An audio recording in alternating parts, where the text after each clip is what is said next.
And welcome to let's learn. तो आज हम बात करेंगे कि सीटेट या टेट एग्जाम है क्या और कैसे आप प्रिपेयर कर सकते हैं। बहुत सारे क्वेश्चंस रहते हैं इसके अराउंड जो हम डिस्कस करने वाले हैं। एग्जाम आए उससे पहले आप इन्फॉर्म्ड हो, आपको पता हो कि पढ़ना क्या है, क्यों लाखों लोग इसमें फॉर्म भरते हैं और क्यों लाखों लोग फेल भी होते हैं। मतलब सभी फेल नहीं होते बट एक बड़ी परसेंटेज है जो फेल होती है, या मैं कहूँ 60-70% लोग अभी भी फेल ही होते हैं। तो समझते हैं एक एलिजिबिलिटी टेस्ट है, क्यों शुरू हुआ, क्या जरूरत पड़ गई, कब से शुरू हुआ, पहले क्या पैटर्न था, अभी क्या पैटर्न है, या फिर अगर मैं बात करूं यहाँ आपका मोड क्या है एग्जाम का अभी, और कौन सा एग्जाम ज्यादा जरूरी है। सारे अलग अलग स्टेट के टेट एग्जाम क्लियर करें अगर टीचर बनना है, या फिर एक ही एग्जाम दें, कौन दे सकता है एग्जाम, प्रेपरेशन कैसे करनी है, इसके बाद क्या कर सकते हैं, और कब होगा एग्जाम, एक बड़ा क्वेश्चन, या अलग अलग टेट एग्जाम्स इस साल के कब होंगे। तो आते हैं फटाफट से शुरू करते हैं कि सीटेट या टेट है क्या। अगर सीटेट की बात कर रहे हैं तो इसको हम केंद्रीय पात्रता परीक्षा कहते हैं, केंद्रीय शिक्षक पात्रता परीक्षा, यानी सेंट्रल टीचर्स एलिजिबिलिटी टेस्ट। और अगर हम बात करते हैं टेट्स की, यानी एसटेट भी कह देते हैं, यानी टीचर एलिजिबिलिटी टेस्ट। शिक्षा जो है कॉन्करेंट लिस्ट में है, जो एजुकेशन है हमारी वो समवर्ती सूची में है, जिसमें सेंटर और स्टेट दोनों का अधिकार होता है। तो अगर हम बात करते हैं तो दो तरह के एग्जाम टेट के होते हैं। एक सेंट्रल का एग्जाम है जो पूरे देश में लगभग हर एक स्टेट में लागू हो जाएगा कि अगर आपने सिर्फ सीटेट किया हुआ है तो आप देश भर में शिक्षक बनने के लिए एलिजिबल हो जाते हैं। अगर हम बात करते हैं टेट की या एसटेट की, स्टेट टेट एग्जाम की, तो ये क्या है भाई, अलग अलग राज्य हैं, चाहे वो उत्तर प्रदेश हो, चाहे वो आपका बिहार हो, चाहे वो उड़ीसा हो, चाहे वो अलग अलग आपके जो स्टेट्स हैं उनके लिए भी अलग से एग्जाम होता है, चाहे वो तमिलनाडु हो, है ना। तो ये आपके स्टेट टेट होते हैं। कब से शुरुआत हुई और क्या इसकी जरूरत पड़ गई, क्या इससे नौकरी मिलती है? तो नौकरी इससे नहीं मिलती। नौकरी के लिए आपको अलग से एग्जाम देना पड़ेगा, या जो भी आपके राज्य में या केंद्र में तरीका है वो अपनाना पड़ेगा। तो इसका फायदा क्या है, या ये है क्या, क्यों शुरू हुआ? बेसिकली अगर हम टेट एग्जाम की बात करते हैं तो ये एक क्वालिफाइंग एग्जाम है, यानी आप क्या करेंगे इसमें अगर क्वालिफाई हो जाते हैं। 2011 से इसकी शुरुआत की गई थी और उसका रीजन ये था कि आपको एक फिल्टर लग जाए। सीटेट या टेट की अगर हम बात करते हैं तो आपकी जो वैलिडिटी है वो लाइफ टाइम है आज की डेट में। देश भर में अगर आपने एक बार एग्जाम दिया तो आप जीवन भर के लिए आपको दोबारा टेट देने की जरूरत नहीं है। और उसमें भी अगर आपने सीटेट क्लियर कर लिया तो लगभग हर एक स्टेट में सीटेट मान्य हो जाता है, आपको अलग अलग स्टेट का टेट एग्जाम क्लियर करने की जरूरत नहीं है। सीटेट आपकी जो भी केंद्र की जितनी भी भर्ती है, चाहे वो केंद्र विद्यालय हो, चाहे दिल्ली में जो जॉब्स होती हैं टीचिंग की, और स्टेट की अगर हम बात करते हैं तो मान लीजिए उत्तर प्रदेश में कोई भर्ती निकली है तो वहां का यूपी टेट आपने किया हुआ हो। तो कुल मिला के अगर सीटेट की वेटेज या इंपॉर्टेंस यहाँ ज्यादा है, क्योंकि अगर सीटेट आपने किया है तो लगभग हर एक राज्य सेंट्रल टीचर्स एलिजिबिलिटी टेस्ट को मानता है। ठीक, समझते हैं कौन लोग इसको दे सकते हैं, क्या कहानी है। सीटेट और स्टेट टेट की अगर हम बात करें तो इसको क्लियर करके आप किन टीचिंग पोस्ट के लिए एलिजिबल होते हैं ये समझना जरूरी है। तो सीटेट की जब हम बात करते हैं तो हम कहते हैं कि ये लेवल 1 और लेवल 2, या कोई भी टेट जो है वो लेवल 1 और लेवल 2 के लिए होता है। लेवल 1 और लेवल 2 क्या है, यानी पेपर 1 और पेपर 2 क्या है? बेसिकली अगर आपको प्राइमरी शिक्षक बनना है या शिक्षिका बनना है, पीआरटी जिसको हम कहते हैं, तो आपको लेवल 1 देना होगा। अगर आपको ट्रेंड ग्रेजुएट टीचर यानी टीजीटी बनना है तो आपको लेवल 2 देना होगा, यानी आपको 1 से 5 तक के लिए टीचर बनना है, क्लास 1 to 5 तो प्राइमरी टीचर लेवल 1, और लेवल 2 आपको टीजीटी यानी 6th to 8th तक जाना है तो आप बेसिकली टीजीटी का एग्जाम देंगे। तो लेवल 1 लेवल 2 आप दोनों भी दे सकते हैं, अगर आपने जो भी एलिजिबिलिटी है उस पर भी चर्चा करने वाले हैं। तो समझते हैं लेक्चरर जो 11th-12th की पोस्ट होती है अभी वहां टेट एग्जाम की जरूरत नहीं होती, और लेवल 1 लेवल 2 के लिए ही ये है। देखेंगे एक बार फटाफट से एग्जाम कब से शुरू हुआ। तो एग्जाम शुरू हुआ आपका 2011 से, 2011 से आपके ये टेट एग्जाम शुरू हुए, चाहे वो सीटेट हो या बाकी स्टेट में होने वाले टेट एग्जाम हो। क्यों शुरू हुए, जरूरत क्या पड़ गई? जरूरत पड़ी एक फिल्टर की, कि भाई हो सकता है इधर उधर से आपने कोई डिग्री की, डिप्लोमा किया टीचिंग का या जैसे भी किया, और आपने ध्यान से नहीं किया उसको, तो आप कितने ट्रेंड हैं, आपको उस डिप्लोमा या डिग्री की कितनी नॉलेज है, वो फिल्टर लगाना आवश्यक हो गया। कि एक फिल्टर से क्या होगा, मान लीजिए 10 लाख लोग, 20 लाख लोग एग्जाम दे रहे हैं किसी टेट में, तो आप बेसिकली बेसिक नॉलेज आपको पेडागोजी की है कि नहीं है, यही इसमें चेक किया जाता है कि आपको पढ़ाना आता है कि नहीं आता, बेसिक समझ है कि नहीं है। तो ये फिल्टर के लिए है, जिसके बाद इससे कोई नौकरी नहीं मिलती। बट ये अगर आपने क्वालिफाई कर लिया, ज्यादातर ये एग्जाम्स क्वालिफाइंग है, इनमें कोई बहुत ज्यादा कंपटीशन नहीं है, बट हम कह सकते हैं कि ये क्वालिफाइंग है जिसमें बहुत ज्यादा लोग फेल होते हैं। फिर भी मान लीजिए अगर 150 नंबर का पेपर है तो अगर आप 90 नंबर ला रहे हैं तो आप क्वालिफाइड हैं, आपके पास सर्टिफिकेट होगा, आप उसको प्राइवेट स्कूल में यूज कीजिए, आप उसको गवर्नमेंट स्कूल में यूज कीजिए, बेसिकली गवर्नमेंट एग्जाम देने के लिए वो आपके हाथ में है। ठीक, तो जरूरत पड़ी इसलिए कि फिल्टर या हमारे पास ज्यादा बेहतर शिक्षक हो या ज्यादा बेहतर शिक्षिकाएं हों, एक तरह से टीचर्स हमारे थोड़े और ट्रेंड या बेहतर निकल करके आए, क्रीम हमारे हाथ में आ जाए, और जो भी ऐसे लोग हैं जो योग्य नहीं वो पहले ही छट जाएं टेट एग्जाम में ही। और कुल मिलाकर के अगर प्राइवेट स्कूल की भी हम बात कर रहे हैं तो हमारे पास अगर टेट क्वालिफाइड टीचर्स हैं तो हम मानेंगे कि वो उन्होंने थोड़ी पढ़ाई ज्यादा अच्छे से की होगी या फिर वो ज्यादा समझते हैं टीचिंग प्रोफेशन को, तो ये फिल्टर का काम करता है एक तरह से। 2011 से शुरुआत हुई, चाहे वो सीटेट हो, चाहे वो आपका अलग अलग स्टेट के टेट एग्जाम्स हो। चलिए आगे करते हैं बात। नेक्स्ट क्वेश्चन आता है पैटर्न क्या है। नेक्स्ट एक क्वेश्चन आता है कि पैटर्न क्या है। पहले ये एग्जाम जो होता था, मान लीजिए सीटेट की हम बात कर रहे हैं, तो 1.5 घंटे का पेपर होता था शुरुआत में, 1.5 आवर, जो कि अपने आप में मुश्किल था। 1-2% रिजल्ट, 5% रिजल्ट, इस तरह का रिजल्ट था। और ये 150 नंबर का पेपर होता था और इसमें अलग अलग सब्जेक्ट्स आपके आते थे। बट ये पैटर्न 2012-13 के आसपास आते आते चेंज हुआ और ज्यादातर जो टेट एग्जाम्स हैं वो 2.5 घंटे के एग्जाम्स हैं आज की डेट में, यानी 2.5 आवर्स। नेगेटिव मार्किंग इनमें होती नहीं है, या चाहे वो सीटेट हो चाहे वो टेट हो। सीटेट की बात करेंगे स्पेसिफिकली तो 2.5 घंटे का पेपर है, यानी 150 मिनट है और 150 ही क्वेश्चंस हैं। 150 ही क्वेश्चंस हैं, यानी एमसीक्यू बेस्ड बहुविकल्पीय प्रश्न आपके सामने आते हैं। No negative marking, negative marking आपकी होती नहीं है। ऐसा नहीं होगा कि आपके नंबर कटें अगर क्वेश्चन आपने गलत किया है तो। ठीक, अलग अलग सब्जेक्ट होते हैं, जैसे कि अगर हम बात कर रहे हैं सीटेट की तो मैथ्स है, मैथ्स में भी 15 नंबर की पेडागोजी, 15 नंबर का आपका सब्जेक्ट आएगा। फिर ईवीएस है, हिंदी है, इंग्लिश है, सीडीपी यानी बाल विकास है। ये 5 सब्जेक्ट होते हैं पेपर 1 में और 4 सब्जेक्ट होते हैं पेपर 2 के अंदर। क्या पढ़े, सबसे ज्यादा जरूरी है एनसीईआरटी पढ़ना। चलिए ये बात हुई किसकी, पैटर्न की, कि 2.5 घंटे का पेपर, देश भर में ज्यादातर टेट एग्जाम्स में ये चीज फॉलो होती है।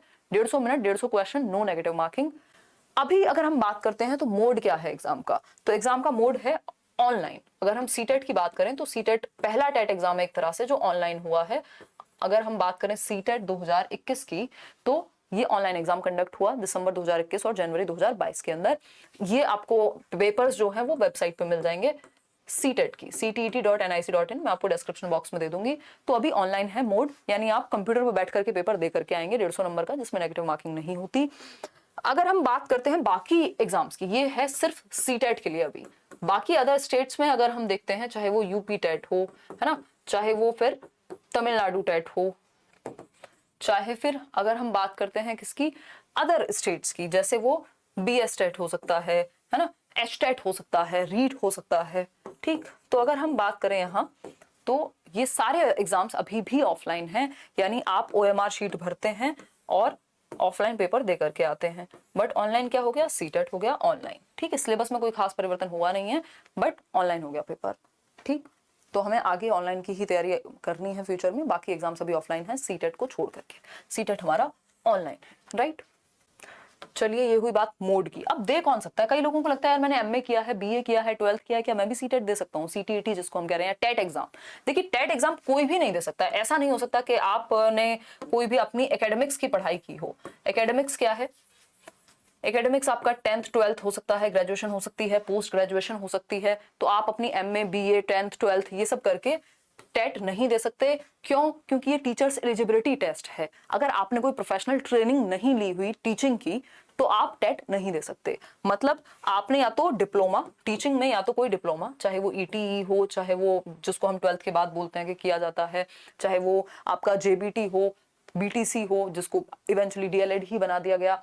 और अगर हम बात करें अलग अलग स्टेट में अलग अलग डिप्लोमा होते हैं टीचिंग को लेकर के, तो या तो आपने डिप्लोमा किया होगा तो आप लेवल 1 के लिए प्राइमरी टीचर के लिए एलिजिबल होंगे, सीटेट दे पाएंगे, या फिर आपके पास डिग्री हो। अब डिग्री क्या है, बीएड हो सकती है, बीएलएड हो सकती है, बीए बीएड, इस तरह के भी कुछ इंटीग्रेटेड कोर्सेज होते हैं। उसके बाद आप ये दे पाएंगे एग्जाम, या उसके सेकेंड ईयर में जो भी आपका डिप्लोमा या डिग्री का सेकेंड ईयर होगा या फाइनल ईयर होगा। अगर मैं कहूँ सेकेंड ईयर भी कहना गलत होगा, क्योंकि कई कोर्स हैं जो 4 साल के हैं। जो भी फाइनल ईयर है आपका, वहां आप अपीयरिंग में अप्लाई कर सकते हैं, उसके बाद भी दे सकते हैं। तो बिना प्रोफेशनल डिग्री या डिप्लोमा के आप सीटेट नहीं दे सकते। आपके पास या तो एक डिग्री या डिप्लोमा टीचिंग का होना चाहिए। आप डायरेक्ट निकल करके अपने मास्टर्स से, या फिर अगर हम बात कर रहे हैं ग्रेजुएशन से या 12th से, सीटेट नहीं दे सकते। सीटेट के लिए आपका डिप्लोमा डिग्री करना जरूरी है, यानी बीएड या बीएलएड या फिर कोई भी ट्रेनिंग आपने की हो, डीएलएड किया हो, डिप्लोमा इन एलिमेंट्री एजुकेशन बोलते हैं। मतलब आपकी ट्रेनिंग होना जरूरी है, उसके बाद ही आप टेट देने के लिए एलिजिबल होते हैं। आगे बढ़ते हैं, कैसे आप प्रिपेयर करें। तो सबसे बेहतर तरीका तो ये है कि आप एनसीईआरटीज पढ़ें। जो बुक्स हैं आपकी एनसीईआरटीज जो स्कूल में चलती हैं, उनकी समरी पढ़ें, उनको प्रॉपर एक एक बुक पढ़ लीजिए, 6th 7th 8th तक की ही बुक्स आती हैं। अगर हम दोनों ही लेवल को मिला लें तो फर्स्ट टू 5 की बुक काम की होंगी पेपर 1 के लिए, और 6th टू 8th की काम की होंगी बुक्स पेपर 2 के लिए। एनसीईआरटीज हो गई या एससीईआरटीज बोलते हैं कि अलग अलग स्टेट का, मान लीजिए आप सीटेट नहीं दे रहे हैं, आप दे रहे हैं यूपी टेट का एग्जाम, तो आपने यूपी में जो स्कूल्स में बुक चलती है उनको state council of educational research training बोलते हैं। मतलब एससीईआरटीज यानी उस स्टेट में जो किताबें चलती हैं वो आप पढ़ें। मतलब जो स्कूल में जिनको आप पढ़ाने जा रहे हैं, चाहे वो फर्स्ट टू 5th का पेपर दे रहे हैं अगर लेवल 1, तो वो पढ़िए। अगर सीटेट के लिए जा रहे हैं, अगर किसी स्टेट में जो किताबें चलती हैं उस पेपर के लिए जा रहे हैं, तो उस स्टेट की किताबें पढ़ के जाइए। सिंपली जाकर के ले लीजिए, या ऑनलाइन वेबसाइट्स पे भी एनसीईआरटीज आपकी फ्री में उपलब्ध होती हैं। ठीक है, इतनी बात क्लियर है। बिना एनसीईआरटीज की दिक्कत होगी आपको, इससे आपको पेडागोजी भी समझ में आ जाएगी कि कैसे सिखाएंगे। तो सबसे की पॉइंट तो यही रहेगा। दूसरा एक की पॉइंट इस चीज में रहता है पेडागोजी। जब भी आप टेट एग्जाम की बात करेंगे, पेडागोजी यानी चाइल्ड डेवलपमेंट कह लीजिए, बाल विकास एवं शिक्षण शास्त्र, ये आपका सब्जेक्ट बहुत अच्छे से तैयार होना चाहिए। इसके लिए आप मेरे मैराथन सेशंस देख सकते हैं यूट्यूब पे ही फ्री में। स्ट्रेटजी वीडियोस मैंने अलग अलग टेट पे बनाई हुई हैं। प्रीवियस ईयर पेपर आप देख सकते हैं, है ना। ये NCERTs plus SCERTs plus previous year questions, जो आपको किसी भी की भी, या तो आप कोई भी बुक ले लीजिए, या फिर आप क्या कर लीजिए, कोई भी वेबसाइट से डाउनलोड कर लीजिए, जो भी सीटेट या किसी भी स्टेट टेट की वेबसाइट है। ये पेडागोजी आपको तैयार करनी पड़ेगी, जिसको child development and pedagogy CDP कहते हैं। ठीक है, इतनी बात होपफुली आपको क्लियर हो गई होगी कि बेसिक अगर आपको आज से तैयारी शुरू करनी है, एनसीईआरटीज हम पढ़ेंगे, पुराने पेपर करेंगे, और एटलीस्ट 5 साल के पुराने कर लीजिए। ऐसा नहीं है कि अब आप 2011 से लेके बैठे, काफी पैटर्न में चेंज आ गया है, वो काम के नहीं है। और ऑनलाइन जो एग्जाम हुए हैं वो तो रिसेंट वाले तो देखने ही होते हैं, बहुत क्वेश्चन रिपीट होते हैं लगभग हर टेट एग्जाम में। तो पेडागोजी हमें अच्छी करनी है, एनसीईआरटीज पढ़नी है अलग अलग सब्जेक्ट की, और प्रीवियस ईयर क्वेश्चंस करने हैं। ठीक है, इतनी बात, कोई दिक्कत इस बात को समझने में नहीं होनी चाहिए। जब आप टेट क्वालिफाई कर लें, किसी भी टेट में मान लीजिए 150 नंबर का पेपर है, ज्यादातर टेट एग्जाम्स 150 मार्क्स के हैं, इसमें से अगर आप 90 मार्क्स ले आते हैं तो उसके बाद आप हो गए क्वालिफाइड। मतलब आपका टिक लग गया कि आपने क्या कर लिया, ये पेपर पास कर लिया, अब आपको ये दोबारा जीवन में देने की जरूरत नहीं है। स्कोर उतना ज्यादा कुछ खास मैटर करता नहीं है, या कहीं भी नहीं करता। प्राइवेट स्कूल में एक बार को कर सकता है, गवर्नमेंट एग्जाम के लिए नहीं करता। इसके बाद आपके पास रहते हैं 2 ऑप्शन, या तो आप प्राइवेट स्कूल में जाकर के इंटरव्यू दें और दिखाएं कि देखिए आपने टेट क्वालिफाई किया हुआ है, या फिर आप गवर्नमेंट स्कूल में जाकर के इंटरव्यू दें। ठीक है, अब बीच का रास्ता ये हो सकता है कि प्राइवेट या फिर एडेड भी कुछ स्कूल्स होते हैं जो गवर्नमेंट में, प्राइवेट हो गए, एडेड हो गए, गवर्नमेंट प्लस प्राइवेट जिनको हम एडेड कह रहे हैं। और इसमें के साथ साथ कॉन्ट्रेक्चुअल जॉब्स भी निकलती हैं, चाहे वो केंद्रीय विद्यालय हो, चाहे वो दिल्ली गवर्नमेंट के स्कूल्स हो, वहां पे कॉन्ट्रैक्ट में वैकेंसीज निकलती हैं, जहां पे आपका टेट वगैरह या पूरी परसेंटेज लगाई जाएगी, तब आपको नौकरी मिलेगी। तो आपने अगर टेट क्वालिफाई कर लिया है तो नौकरी तो इससे नहीं मिलेगी, बट बिना इसके नौकरी भी नहीं मिलेगी। तो कई लोगों को लगता है कि क्या करें, टेट कर चुके हैं, सीटेट कर चुके हैं, सब क्वालिफाइड हैं, बट जॉब नहीं है। बट अगर आपका ये क्वालिफाइड नहीं होगा, अगर आप क्वालिफाइड नहीं कर पाए होंगे, तो जब भी पेपर आएगा गवर्नमेंट में भी, नौकरी उसके बिना नहीं मिलेगी। प्राइवेट में कुछ जगह पे मिल सकती है, बट धीरे धीरे गवर्नमेंट उस तरफ जा रही है कि बिना टेट के किसी को नौकरी ना मिले, कोई भी शिक्षक या शिक्षिका ना बने। तो प्राइवेट स्कूल में आप अप्लाई करेंगे, वहां आपका इंटरव्यू होगा, या जो भी उनकी सिलेक्शन प्रोसेस है वो चीज आपके काम आएगी। अगर आपका अच्छा स्कोर है, स्कोर बढ़ाने के लिए आप मल्टीपल टाइम एग्जाम दे सकते हैं, और ऐसा नहीं है कि आप किसी बार फेल हो जाते हैं तो जिस भी एग्जाम को आप लगाना चाह रहे हैं, जो भी आपका हाईएस्ट स्कोर रहा हो, वो सर्टिफिकेट आप लगा सकते हैं। ऑनलाइन सर्टिफिकेट आता है। गवर्नमेंट स्कूल की अगर हम बात करें तो गवर्नमेंट स्कूल के लिए अलग अलग एजेंसीज हैं, चाहे वो केंद्रीय विद्यालय हो, चाहे वो Delhi subordinate services selection board हो, चाहे वो सुपर टेट जो यूपी गवर्नमेंट निकालती है वैकेंसी, अलग अलग स्टेट में वैकेंसीज निकलती रहती हैं, और चाहे वो नवोदय विद्यालय हों, चाहे वो एटॉमिक एनर्जी के स्कूल्स हों, चंडीगढ़ गवर्नमेंट के स्कूल्स हों, तो अलग अलग जगह पे गवर्नमेंट वैकेंसी निकालती है। आपको वो पेपर देना होता है। अगर पेपर के बाद इंटरव्यू है तो वो इंटरव्यू आप देंगे, नहीं तो कई जगह पे या ज्यादातर जगह पे आप एक पेपर देंगे, उसमें आप मेरिट में अगर आ जाते हैं तो आप क्या हो जाएंगे, बेसिकली आपको जॉब मिल जाएगी। तो ये तरीका है किसके बाद, सीटेट या टेट के बाद। तो होपफुली आपको ये वीडियो ने हेल्प की होगी पूरी कहानी समझने में कि ये टेट और सीटेट है क्या और किस तरह से आपको हेल्प करेगा। एक सीढ़ी है बेसिकली, अगर हम सीटेट और टेट की बात करें तो एक सीढ़ी है आपकी जॉब तक पहुंचने की, बिना इसके हो नहीं पाएगा, है ना। अगर हम टेट या सीटेट की बात करें तो स्टेयर्स हैं जो आपको लेनी ही पड़ेंगी, जिसको क्वालिफाई आपको करना ही होगा। और इसकी जो समझ है टेट और सीटेट में जो आपने पढ़ा होगा, वो जॉब वाले एग्जाम में भी आपको हेल्प करेगी फॉर श्योर। कब होगा एग्जाम, तो सेकेंड हाफ में अब हम कह सकते हैं, यानी जुलाई से दिसंबर के बीच में हमें कुछ एग्जाम्स देखने को मिलेंगे, चाहे वो यूपी टेट का अनाउंसमेंट हो, चाहे वो सी टेट का अनाउंसमेंट हो, है ना, चाहे वो बाकी एग्जाम्स का अनाउंसमेंट हो, तो एस्टेट हो, इन सब की आप तैयारी अपनी शुरू कीजिए। और साल के अंत में चाहे वो दिसंबर हो, जनवरी हो, नवंबर से शुरू हो जाते हैं बहुत सारे एग्जाम, और होते ही हैं। पहले सीटेट साल में 2 बार होता था, अभी एक ही बार हो रहा है। यही हालत है यूपी टेट की। तो जब भी मौका मिले उसको क्वालिफाई करके रख लीजिए।